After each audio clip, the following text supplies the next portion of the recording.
Bonjour à toutes, je m'appelle Camille et je suis heureuse que tu me rejoignes pour l'épisode des sages-faire qui célèbre et encourage les femmes à avoir une influence dans les sphères de leur vie.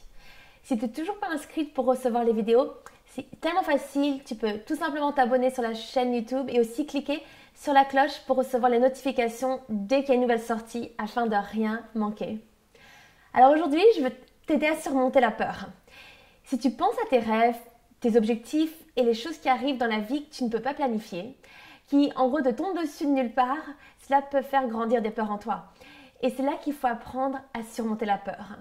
Il y a toutes sortes de peurs. Alors pour moi, c'est les araignées. C'est catastrophique cette peur que j'ai. C'est tellement plus petit que moi et pourtant c'est au-delà de moi. Il y a aussi la peur des aiguilles, de la hauteur, des espaces serrés ou bandés.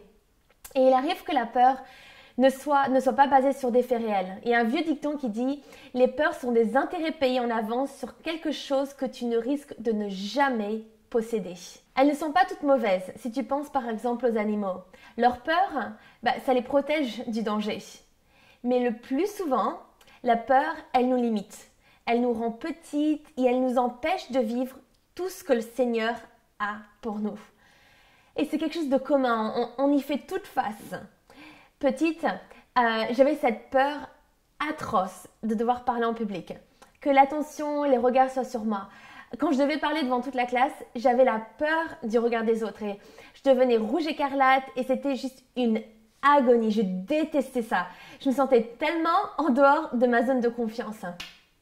Mais aujourd'hui, cela pourrait être que tu veux un nouveau travail ou bien tu veux commencer ton entreprise mais tu as peur d'échouer ou tu sors d'une relation et tu as peur d'être seule, ou tu as des examens en perspective et tu as peur de ne pas réussir. Ce qui est tragique avec la peur, c'est quand elle prend racine dans nos cœurs et qu'elle grandit davantage que notre foi, au point où on manque de perspective et on ne reconnaît plus notre Dieu comme fidèle et celui qui est toujours à nos côtés. Quand tu as peur, tu veux moins prendre de risques, tu rêves moins, tu veux pas réessayer et croire à nouveau. Et au lieu de persévérer, on arrête. Au lieu de faire confiance, on s'inquiète. Une des clés, c'est d'approfondir notre confiance en Jésus, où tu te focalises sur lui plus que la peur.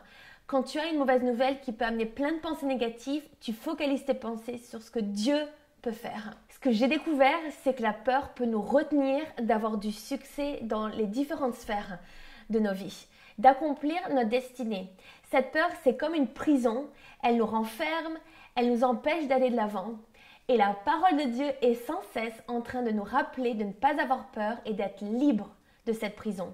C'est pour la liberté que Christ nous a libérés. Tu as tellement d'opportunités de laisser les défis du passé, les paroles mensongères qui ont été prononcées sur ta vie, prendre de l'importance et peut-être même avoir un certain regret dans ta vie.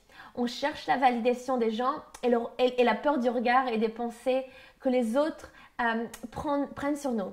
Mais moi, je veux t'encourager à surmonter ces peurs et de savoir que Jésus est avec toi. Ce n'est pas un esprit de timidité que Dieu nous a donné, mais un esprit de force, d'amour et de sagesse. Et j'ai regardé le terme timidité et il y a bien la notion de peur dans le texte original. Et donc, le Seigneur veut nous amener à ne plus avoir ces peurs dans nos vies. Donc, on a deux choix. Soit de croire que Dieu désire nous voir libérés de ces peurs ou de vivre dans les paramètres négatifs et restrictifs de nos peurs. Et quand je pense à ton leadership, ton désir d'aller de l'avant et d'avoir une influence positive alors que tu avances dans la vie, je sais que tu vas devoir prendre des risques et faire des choses qui seront nouvelles et pas laisser la peur prendre le dessus, de décider de la surmonter. Il y a aussi cette mauvaise perception que le courage, en fait, ça signifie de ne pas avoir peur. Mais les personnes courageuses, ce ne sont pas des personnes qui ne connaissent pas les peurs, mais qui vont les surmonter. Alors, je t'encourage avec ça, de surmonter les peurs dans le nom de Jésus. Une des choses qu'il va falloir faire du coup pour surmonter cette peur, c'est reconnaître la peur dans notre vie.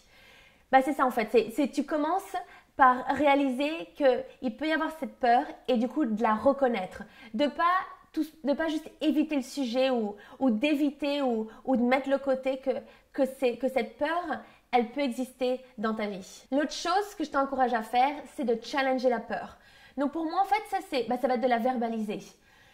Et ce qui va aider du coup, c'est de poser, une fois que tu verbalises cette peur, de te poser des questions sur cette peur. Est-ce qu'elle est vraie? Qu'est-ce qui est la pire chose qui peut vraiment arriver avec cette peur?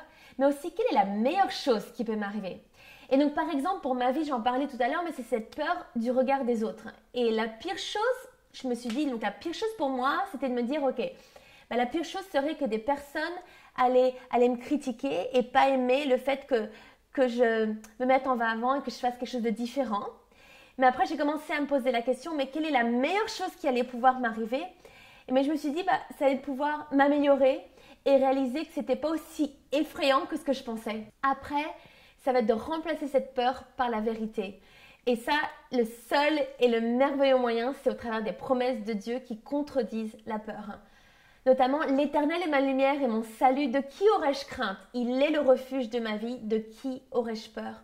Oh, il y a aussi, celui qui a commencé en moi une bonne œuvre la rendra parfaite pour le jour de Jésus-Christ.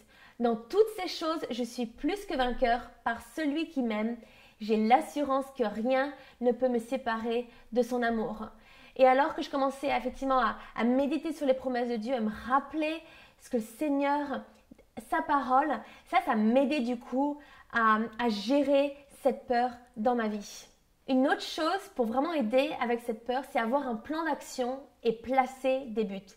Il faut faire quelque chose, même si c'est des petits pas pour aller à l'encontre de ça. Donc dans mon exemple notamment, où j'avais du mal avec le regard des autres et je voulais absolument pas m'avancer, faire quoi que ce soit, ce serait plutôt d'avoir du coup un plan d'action, de me dire la prochaine fois que je suis invitée à faire quelque chose, ce serait de ne pas dire non, de ne pas me cacher derrière une excuse, mais tout simplement dire oui à cette opportunité et travailler dessus. Et ça, c'était peut-être juste un premier pas. Quels sont ces pas? Quelles sont ces choses après que tu as reconnu cette peur, que tu l'as verbalisée et que tu médites la parole de Dieu et ses promesses sur ces différentes peurs ou cette peur? Quel est ce pas, ces petits pas que tu peux mettre en place dans ta vie? Ésaïe 41, verset 10 dit « N'aie pas peur car je suis moi-même avec toi ». Ça m'aide énormément. Alors, ne laisse plus la peur te voler. L'appel de Dieu est sur ta vie. Sois entièrement convaincu de l'amour de Dieu pour toi. L'amour parfait chasse la peur. Alors, je t'encourage à te focaliser sur son amour pour toi et tu te rappelles qu'il est pour toi. Il est toujours bon de se rappeler que tu es aimé de Dieu, que tu lui appartiens et que tu es en sécurité avec Dieu. Laisse plus la peur te retenir. Tu es appelé à être cette femme de foi qui va grandir dans ton amour et ta révélation de son amour dans ta vie. Un grand merci d'avoir suivi cet épisode. Sois béni et à bientôt.